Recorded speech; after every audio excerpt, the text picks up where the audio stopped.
ሰላም ጤና ይስጥልን። እንዴት ቆያችሁ? የኛ እይታ ፕሮግራም ተከታታዮቻችን ዛሬ እንደተለመደው ሳምንታዊ ፕሮግራማችንን ይዘን መተናል። አብሮኝ ሰይድ አዲያል ያለ እኔም ፉርቱና መንገሻ አብረን ቆይታ እናደርጋለን። የዛሬ ርዕሰ ጉዳያችን ከሰሞኑ በጣም አሰቃቂ ቪዲዮዎች በሶሻል ሚዲያ ላይ ሲዘዋወሩ ተመልክተናል። በዛ ዙሪያ ምንድነው እየተካሄደ ያለው በሚለውና ለምንስ ነው በዚህ ጊዜ ይሄ እየተፈጸመ ያለው ምንስ ነው መሆን ያለበት በሚለው አንዳንድ የኛን ምልከታ እናነሳለን፣ እንዳስሳለን። አብራችሁ እንድትቆዩ ከወዲሁ ጋብዛለን።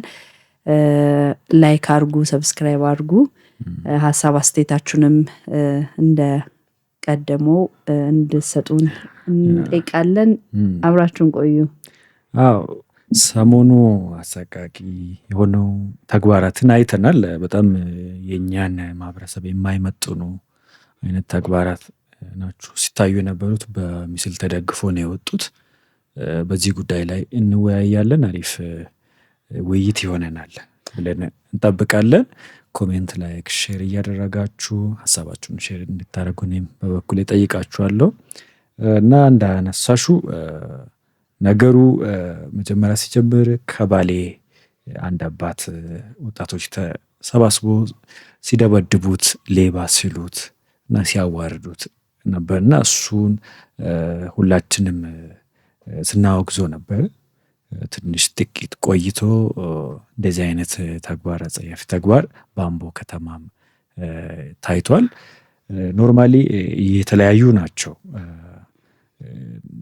ማፊያ ቡድን ናቸው እየተባለ ነው ያለው። በአምቦ ከተማ ኖርማሊ ጋንግስተር የሚባሉ በራሳቸው ጥቅም ላይ ሁል ጊዜ ካልኩሌት አድርጎ የሚንቀሳቀሱ አይነት ግለሰቦች እንደሆኑ ሰምተናል።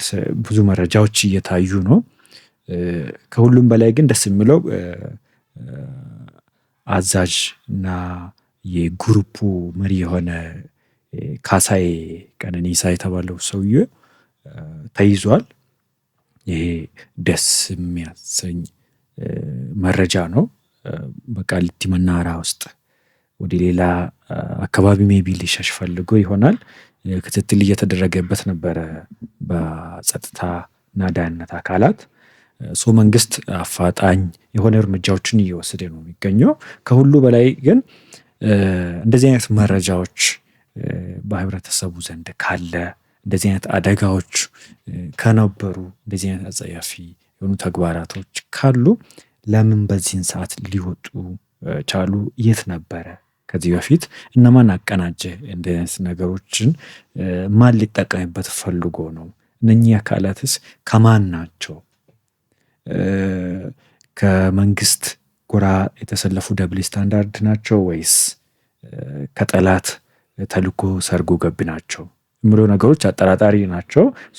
እኛም በእኛ ምልክታ በእኛ ፕሮግራም በመረጃም ይሁን በተለያዩ መንገድ ያገኘናቸውን አስተያየቶችን እንሰጣለን።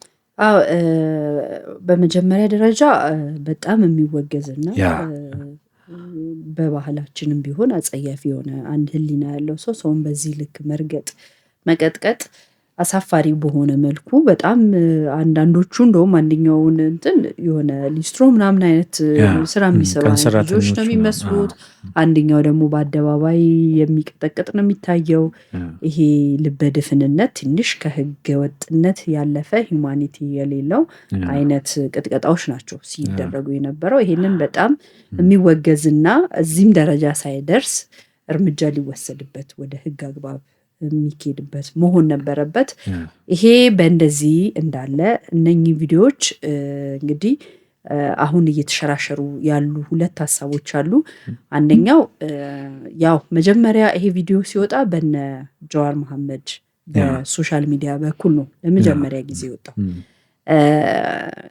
መውጣቱ በጣም ደስተኛ ነኝ። ምክንያቱም ሊወገዝ ስለሚገባ ህዝብ በዚህ ደረጃ እየተጎዳ፣ ግለሰብ በዚህ ደረጃ እየተንገላታ ይሄ ወደ ሚዲያ መውጣቱ እሰየው የሚያሰኝ ነው። ምክንያቱም ለህግ መቅረብ፣ ፍትህ ማግኘት፣ የተበደሉትም ለመካስ በጣም አስፈላጊና ወሳኝ ነገር ነው። ይሄንን እሰየው ብለን እናያለን። ግን ጎን ለጎን መታየት ያለበት ነገር ምንድን ነው ብለን ስናነሳ ወደ እንትኑ ስንመጣ የእውነት እነኚህ ሰዎች እንደዚህ ሲቀጠቅጡ ለጀዋር መሐመድ ቪዲዮ የላኩበት ምክንያት በዚህ ሰዓት ምንድን ነው? ሌላ ቅጥቀጣ ለማምጣት ሌላ ብጥብጥ ለማምጣት ይሄ ሁሌ የሚያምራቸውን አመፅ ለማምጣት ነው ወይስ የእውነት የሰብአዊነት ተሰምቷቸው ስለ ሰብአዊነት ነው ይሄ የተደረገው የሚለውን ጥያቄ ያስነሳል። ሌላው ደግሞ መንግስት አያይዞ ሲለቃቸው የነበሩት ፎቶዎች አሉ ከመንግስት ሰዎች ጋር ንክኪ ያላቸው ፎቶ ተነስተዋል የሚል እንትን ነው እየሰሩ ያሉት። አሁን እየገለጹ ያሉት በዛ መልኩ ነው። አንደኛ መንግስት ህዝብን የመጠበቅ ነው እንጂ ህዝብን የመቀጥቀጥ ሊያውም በዚህ ሰዓት ምረጡኝ የምርጫ ጊዜ ነው እኔ እንደዚህ ሰራለሁ ምናምን በሚልበት ሰዓት እውነት ለመናገር በየትኛውም ሰው ጭንቅላት ቀጥቅጥልኝ ምንም ማቅ ከፖለቲካ ነፃ የሆነ ከሀብት ከንብረት ነፃ የሆነ ምንም ለመንግስት ስጋት ያልሆነን አንዳንድ ፍሬ ልጆች ቀጥቅጥልኝ ብሎ ሚልክበት ያንን ሰው ሚልክበት ካሴን መንግስት ካሴን ሚልክበት ምንድን ነው ብለህ ስትል ምንድን ነው የሚያገኘው? ይሄ በጣም ማንም ሰው ቆም ብሎ ማሰብ ሲጀምር የሚመለስለት ጥያቄ ነው። ግን ሰው ምንድነው እሱ በጣም እኔም ብሆን ወደ ኢሚዲየትሊ ወደ አይምሮ የመጣው ለምንድን ነው ሾክ የሚያደርግህ ነገር ነው። ሰብአዊነት ነው እንዴት መንግስት ባለበት እንላለን እንደዚህ ይሆናል የሚል ነው የሚረብሽ። ሌላው ደግሞ በዚሁ አያይዤ ማንሳት የምፈልገው ነገር ግለሰቦች ከመንግስት አካላቶች ጋራ ፎቶ ስለተነሱ ብቻ ከወንጀል ነፃ ናቸው ብለን አናምንም። ከዚህ ቀደም እኮ አሁን እኛው ሀገር ላይ የተለያዩ ፎቶ ተነስተው የብልጽግና መስሪያ ቤት ሄዶ ፎቶ ተነስቶ እኔ ከመንግስት ጋር ነኝና እያሉ የተለያዩ ወንጀል ሰርቶ ከመታሰር ግን አልዳኑ። ለምሳሌ ያህል ብናነሳ እነ መንሱር ጀማል አሁን ሰው ባይቀጠቅጡም በራሱ የሰሩት ወንጀል ነው። ገንዘብ ህዝብ እንዲጭበረበር ፕሮሞሽን ሰርተዋል። ለመንግስት ቅርበት አለ ማለት ከወንጀል ነፃነ ወይም ደግሞ ወይ ወንጀል አሰራም ማለት የመንግስትን እሳቤ ነው የምታራምደው ማለት አይደለም። ስለዚህ እነኚህ ግለሰቦች በረከት ገበሬዋ ምትባል ብዙ አሉ ከመንግስት ጋር ያለን ኮኔክሽን ጥሩ ነው ምናምን ብለው ሰዎች ፊት ይቀርባሉ። ግን ከጀርባ የራሳቸው ወንጀልና የራሳቸውን ኢንተረስት የሚያካሂዱበት ልክ አንቺ እንዳነሳሽው ነገሮች አሉ። አሁን ለመንግስት ቁም ነገር ያለው አጀንዳ ምረጡኝ ነው እንጂ ቀጥቅጡልኝ አይደለም። ምን ለማትረፍ ማለት ማንም የሚያስበው ከሆነ ይሄ ነው። ይሄ እንደዚህ እንዳለ አሁን በዚህ ሰዓት እንግዲህ የምርጫ ሰዓት ነው ብለናል። መንግስት እንደውም ከድሮ በበለጠ ህዝብን ቴኬር የሚያደርግበት ነው ማለት እኛ አሁን በየቦታው ያልሰራውን የሚሰራበት ዝም ብለን ከነበረን ኤክስፒሪየንስ ስንመለከት ፕሮሚስ የገባውን የሚያደርግበት የሚንከባከብበት ምናምን ነው ፕሮጀክት የሚጨርስበት ይሁንታ ለማግኘት ካርዷን ምረጡኝ የሚለውን ነገር ለማግኘት የሚሰራበት ጊዜ ነው እንጂ ምንም ስጋት ያልሆኑ ግለሰቦችን አንዳንድ ፍሬ ልጆችን አስቀጥቅጡልኝ የሚል ምንም ተጨባጭ እንትን የለውም። ይሄ እንዲህ እንዳለ ይሄ ነገር አንደኛ እንዴት ወደ እነሱ መጀመሪያ ሄደ ይሄ ቪዲዮ እንዴት በእነሱ በኩል ወጣ ነው። ሁለተኛው ነገር ደግሞ ለምንስ ይሄ ጊዜ የሚለውን ጥያቄ እንዳነሳ አረገኝ። እኔ ፐርሰናሊ እንዳስብ አረገኝ። ለምን ብለህ ብትለኝ የምርጫ ጊዜ ነው። እነ ጀዋር ይሄ ቪዲዮን ሲለቁት በውጭ ሀገር ምን እያደረጉ ነው ብለህ ስትል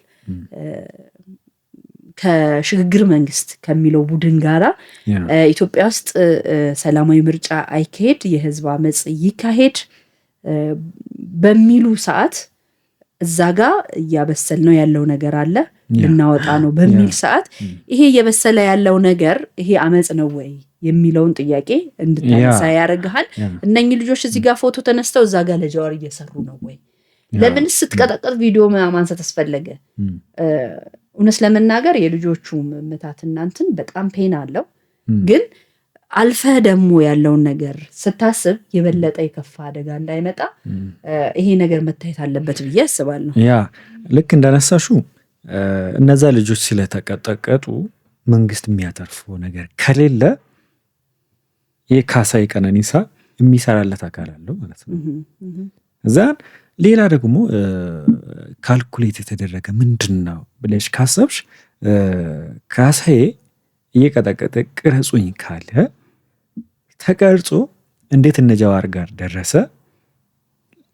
ከዚህ በፊት ምን አይነት ሊንኮች ነበራቸው ከነ ጃዋር ጋር ማለት ነው።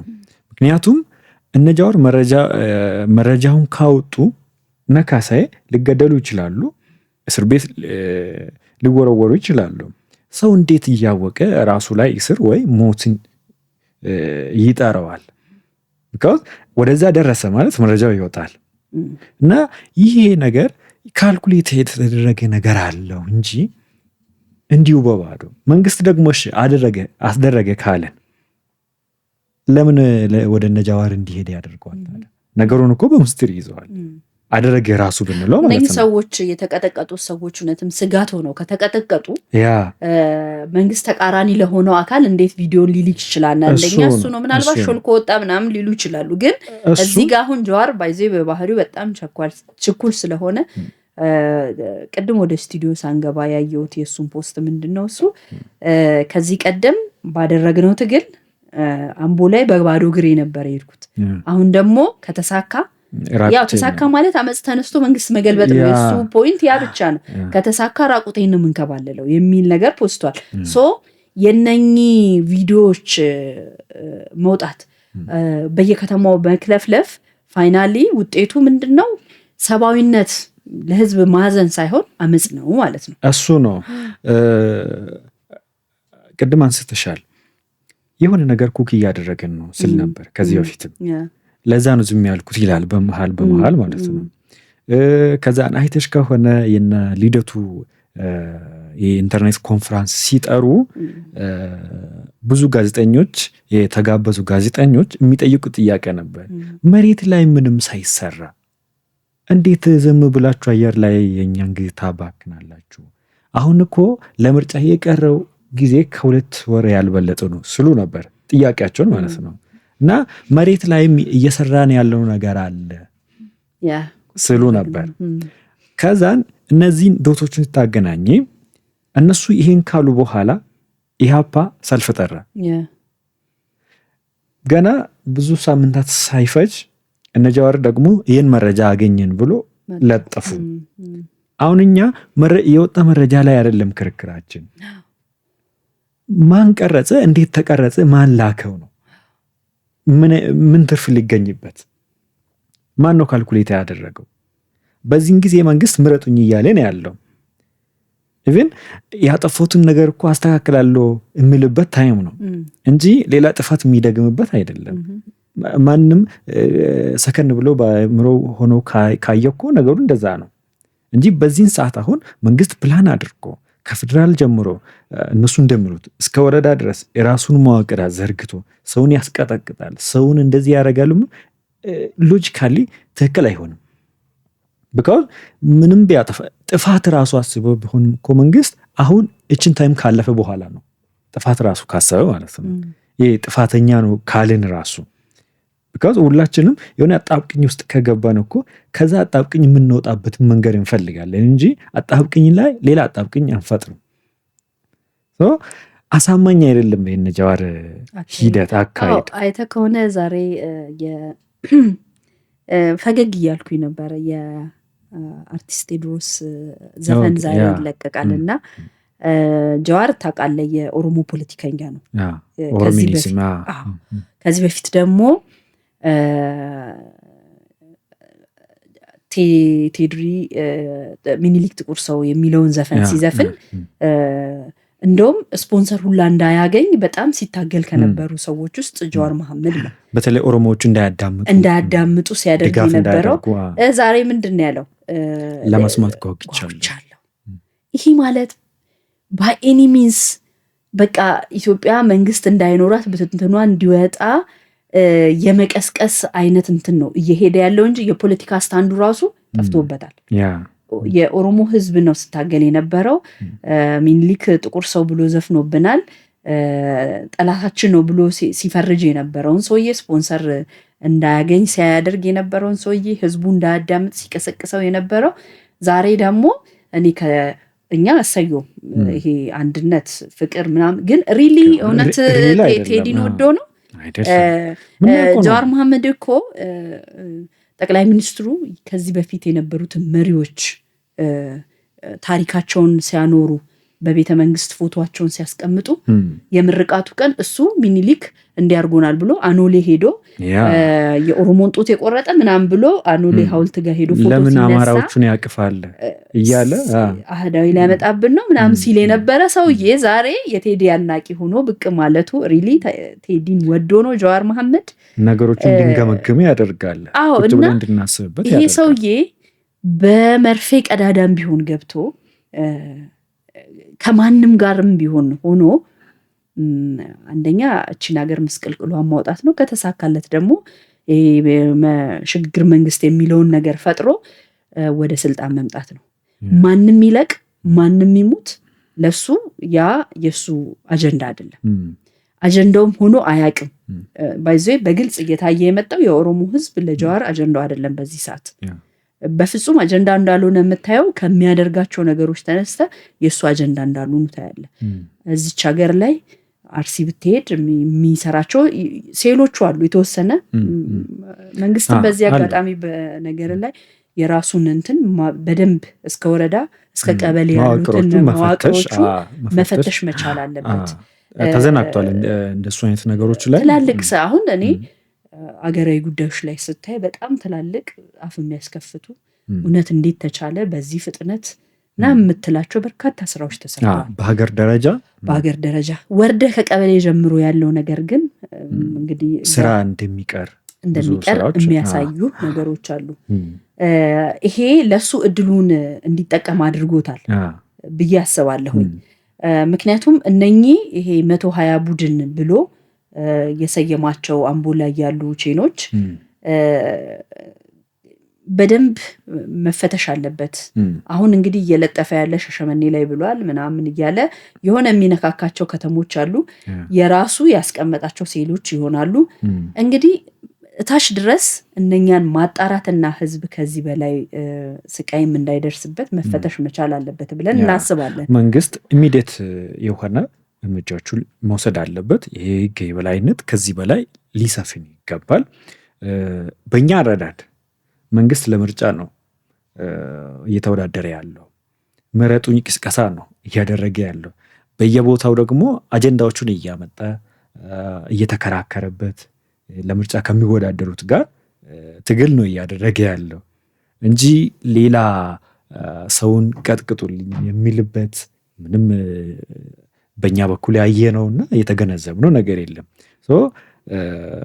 ለእኛ ይልቅ የሚገባን ምርጫ እንዳይካሄድ አንድ ራሳቸው በምርጫ ውስጥ የሉበትም እየተወዳደሩ አይደለም። አማራጭ ሆኖ ለዚህ ህዝብ አልመጡም። ሁሌም አማራጭ የሚያደርጉት ይህ ህዝብ አመፅ መቀስቀስ፣ ቁስሎቹን ሄዶ መነካካት እና በጣም ይገርማሉ። ከዚህ በፊት ተገንብቶ የነበረ ሀገር የፈረሰ ነው የሚያስመስለው የነሱ አጀንዳ አቀራረጽ በራሱ ካየነው እኮ እቺ ሀገር ተገንብታ ጠንክራ ወጣ የነበረች ሀገር አይደለችም። ብዙ ምስቅልቅል የወጣ ብዙ ክራይሲስ የነበረባት ሀገር፣ አሁን ግን በሂደት ኔሽን ቢልዲንግ ራሱ እያፋጠነች ያለችው ሀገር ናት እና በዚህ መሀል ደግሞ ቀዳዳ ይጠፋል ማለት አይደለም። ካቢኔ ውስጥ ለጠላት የሚሰራ ከሀገር በተቃራኒ የሚቆም ከሀገር ጥቅም በተጻራሪ የሚቆም የለም ማለታችን አይደለም። በከንቲባ ደረጃ ሊኖር ይችላል፣ ኢቨን አምቦ ውስጥ ሊኖር ይችላል። ለጥቅማቸው የተገዙ በርካታ ከነሱ ጋር የሚሰሩ ከመንግስት ጋር በእኩል ስታንድ ቆሞ ለሀገር የማይሰሩ ብዙ ሊኖሩ ይችላሉ። ከነሱ ጋር እየሰራ ከነዚህ ቡድን ጋር እየሰራ መንግስት ሙሉ በሙሉ እንደዚህ አይነት ጋንግስተሮቹን ስምሬት እየሰጣቸው ህዝቡን አስጨፈጨፈ ማለት ወይ እንደዚህ እያደረገ ነው ማለት ከመንግስት እንትን ጋር አይመጥንም።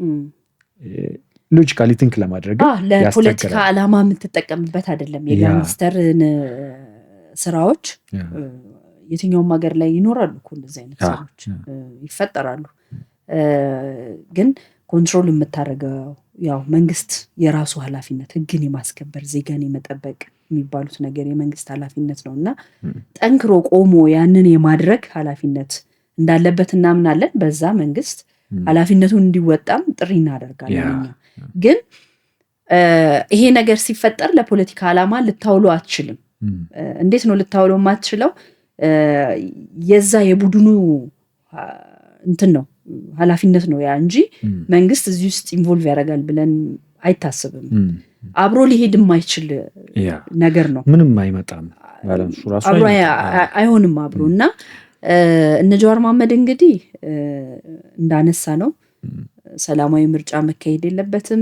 በሀገር ውስጥም በውጪም ያንን እየሰሩ ነው። ኩክ እያደረግነው ነው ያሉትንም ያው እንግዲህ ሰው በማስቀጥቀጥ ነው አንደኛው ኩክ ማድረግ ብለህ እንድትል የሚያደርግ እነኚህ ነገሮች ናቸው። አሁን ያነሳናቸው ጉዳዮች ናቸው። የማንጠራጠረው እኮ ከዚህ በፊት የነበራቸው ባክግራውንድ በራሱ ስናይ የነበረ ባክግራውንዳቸው እኮ አሁን ይሄ ነገር ሪል የሆነ መረጃ ወጣና አዘንበት እንጂ ብዙ የፈጠራ ስራዎች አሉ እነሱ የሚያሰራጩት። ጎላቸው ልክ እነ ልደቱ እንዳሉት የሽግግር መንግስትን መመስረትና አሁን ኢትዮጵያ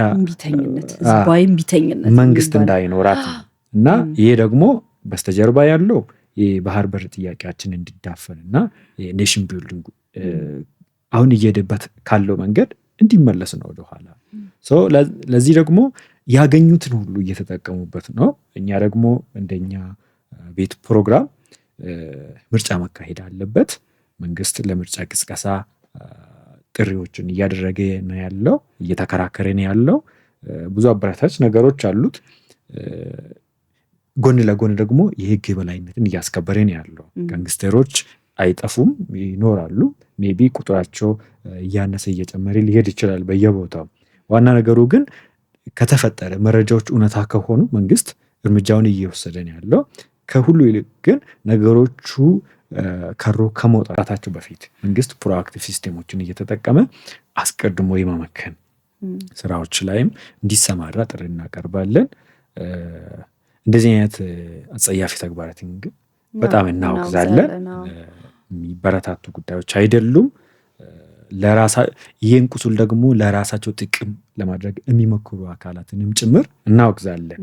ቢካውዝ መወዳደር ያለባቸው በሀሳብ ብልጫ ነው፣ ለህዝብ ተመራጭ ሆኖ በመምጣት እንጂ እንደዚህ አይነት አመጾችን በመቀስቀስ ስልጣን እንይዛለንም መያዝም አይችሉም። ቢሳካላቸውም ማን ስልጣን ይዞ ማን የዛንም እኮ ኮንትሮል ማድረግ የማይችሉት ነገር ነው እየቀሰቀሱ ያሉት እና የሚሳካላቸውም አይመስለኝም። የእኛ ተከታታዮችም በዚህ ዙሪያ ይስማማሉ ብለን እናስባለን። ያላቸውን ሀሳብ አስተያየት ይስጡን። እንግዲህ የዛሬው ፕሮግራማችን ይህን ይመስል ነበረ። ኢትዮጵያ ሀገራችንን ሰላም ያርግልን። እንግዲህ ወር ከምናምን የቀረው አይ ቲንክ ምርጫ 2 ወርም የማይሞላ ጊዜ ነው ይመስለኛል የቀረው እና ምርጫችን በሰላም ተካሂዶ ህዝብ የሚወደውን የሚፈቅደውን ይበጀኛል፣ ይሰራልኛል፣ ለኔ ይቆምልኛል የሚለውን መንግስት የመመስረት ሀገራችን ሰላም የመሆን በመንግስት የምንመራ ያድርገን እንላለን። እንግዲህ ሀሳብ አስተያየታችሁን ስጡን። የዛሬው ፕሮግራም ይሄን ይመስል ነበር። መልካም ቆዩም ባይ